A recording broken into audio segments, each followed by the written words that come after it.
பிரியமானவர்களே, இயேசு கிறிஸ்துவின் இணையற்ற நாமத்தில் உங்களை வாழ்த்துகிறேன். இந்த மன்னா டுடே என்ற டெய்லி பாட்காஸ்டை கேட்கிற உங்கள் ஒவ்வொருவரையும் கர்த்தர் ஆசீர்வதிப்பாராக.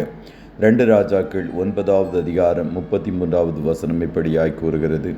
அப்பொழுது யெகூ யேசபேலை கீழே தள்ளுங்கள் என்றான். அப்படியே அவளை கீழே தள்ளினதினால் அவளுடைய இரத்தம் சுவரிலும் குதிரைகளிலும் தெரித்தது. அவன் அவளை மிதித்து கொண்டு என்பதாக. யேசபேலை மிதியுங்கள், டிராம்பிள் ஜெசபெல் அண்டர்ஃபுட் என்ற தலைப்பின் கீழ் இன்றைய மன்னாவை தியானிக்கப் போகிறோம். யேசபேல் என்றால் கற்பில்லாத பாகால், இல்லை என்றால் கற்பில்லாத விக்கிரகம் என்று அர்த்தம். இவளுடைய தகப்பனின் பெயரிலும் பாகாலின் நாமம் காணப்படுகிறது. இந்த யேசபேல் என்னும் பொல்லாத ஆவி பாகால்களின் நாமத்தை ஜனங்களுக்குள்ளாக புகுத்துகிறதாக காணப்படுகிறது. இப்படிப்பட்ட பொல்லாத ஆவியை கர்த்தருடைய ஜனங்கள் இனங்கண்டு அழிக்கிறவர்களாக காணப்பட வேண்டும். இந்த யேசபேல் என்னும் பொல்லாத ஆவி கர்த்தருடைய பிள்ளைகளை, ஊழியக்காரர்களை, தீர்க்கதரிசிகளை சங்கரிக்கிற பொல்லாத ஆவியாக காணப்படுகிறது. ஆதி அப்போஸ்தல நாட்களிலிருந்து இன்றும் உலகளாவிய சபை தாக்கப்படுவதற்கும் கர்த்தருடைய பிள்ளைகள் கொல்லப்படுகிறதற்கும் இந்த பொல்லாத யேசபேலின் ஆவி பின்னாலிருந்து கிரியை செய்து கொண்டிருக்கிறது.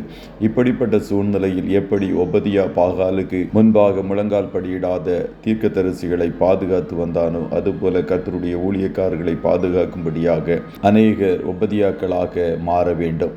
யேசபேல் என்னும் ஆவி தோப்பு விக்கிரகங்களை வளர்ப்பிக்கிற பொல்லாத ஆவி என்று 1 ராஜாக்கள் 18:19 கூறுகிறது.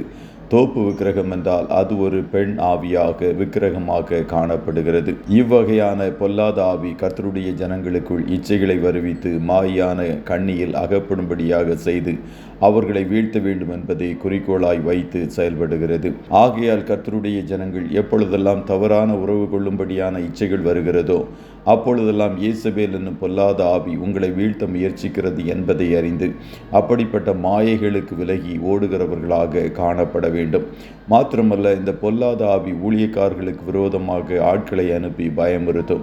இவற்றை இந்நாட்களில் அநேக இடங்களில் நாம் பார்க்க முடிகிறது. ஆனால் ஒன்று நிச்சயம், கர்த்தர் ஊழியக்காரர்களுக்கு துணையாக இருந்து நீ போக வேண்டிய தூரம் வெகு அதிகம் என்று சொல்லி உற்சாகப்படுத்துகிறவராய் காணப்படுகிறார்.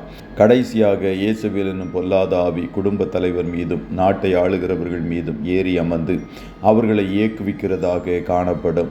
வீட்டிற்கு தலை புருஷன், அதுதான் வேதத்தின் பிரமாணம். மாறாக புருஷனுக்கு மேலாக மனைவி தன்னை உயர்த்துகிறவளாக காணப்படுகிறாள் என்றால் யேசபேல் என்னும் பொல்லாத ஆவி உங்கள் குடும்பத்தில் கிரியை செய்கிறது என்று அர்த்தம்.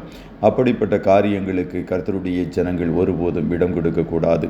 கர்த்தர் இந்த பொல்லாத யேசபேலை குறித்து என்ன சொல்லுகிறார் என்றால், நாய்கள் யேசபேலை இஸ்ரவேலின் மதிலருகே தின்னும் என்பதாக.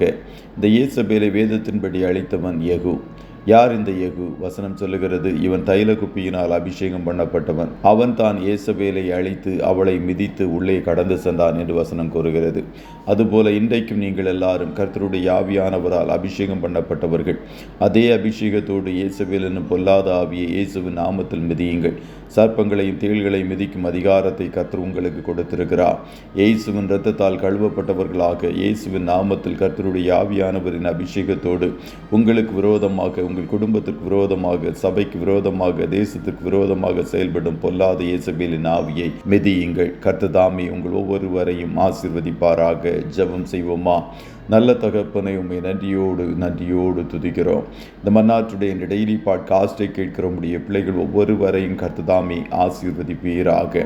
தகப்பனை, யேசபேலின் ஆவியை நாங்கள் இனங்கண்டு அப்படிப்பட்ட கிரியைகளை மிதித்து அழிக்கத்தக்கதாய் எங்கள் பாதங்களை வெண்கல பாதமாக்குவீராக என்று சொல்லி ஜெபிக்கிறோம். சர்ப்பங்களையும் தேள்களையும் மிதிக்கிற வல்லமை எங்கள் பாதத்தின் கீழ் நீர் வைத்திருக்கிறீரே, அதற்காய் கோடி ஸ்தோத்திரம். உம்முடைய பிள்ளைகள் பாதாளத்தையும் வேதாளத்தையும் ஜெயங்கொண்டு ஜீவிக்கத்தக்கதாக ஒரு விசேஷித்த அபிஷேகத்தினால் உம்முடைய பிள்ளைகளை நிரப்பும் என்று சொல்லி ஜெபிக்கிறோம். இன்றைய தினம் கையிடுகிற வேலைகளை ஆசீர்வதியும். போக்கிலும் வரத்திலும் உடனிரும். கண்மணி போல காத்தருளும். ஆட்டுக்குட்டியானவருடைய இரத்தத்தின் பாதுகாப்பிற்குள்ளாய் ஒவ்வொருவரையும் கொடுத்து இயேசுவின் நாமத்தில் வாழ்த்தி ஜெபிக்கிறோம் நல்ல பிதாவே. ஆமென்.